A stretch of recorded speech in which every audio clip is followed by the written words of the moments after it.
एहतिसाब अदालत के जज मोहम्मद बशीर ने अपनी रुख्सत की दरख्वास्त वापस ले ली। ज़राए के मुताबिक वज़ारत कानून ने एहतिसाब अदालत के जज मोहम्मद बशीर की रिटायरमेंट तक रुख्सत की दरख्वास्त अब तक मंजूर नहीं की।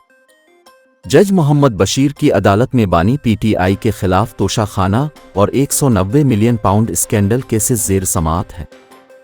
जज मोहम्मद बशीर ने 24 जनवरी से 14 मार्च तक रुख्सत की दरख्वास्त दायर की थी। एहतिसाब अदालत के जज मोहम्मद बशीर रवां साल 14 मार्च को रिटायर हो रहे। एहतिसाब अदालत के जज ने तबीयत की नासाजी के बाइस वज़ारत कानून को रुख्सत के लिए ख़त लिखा था, ताहम अब इत्तलात हैं कि जज मोहम्मद बशीर ने रुख्सत की दरख्वास्त वापस ले ली।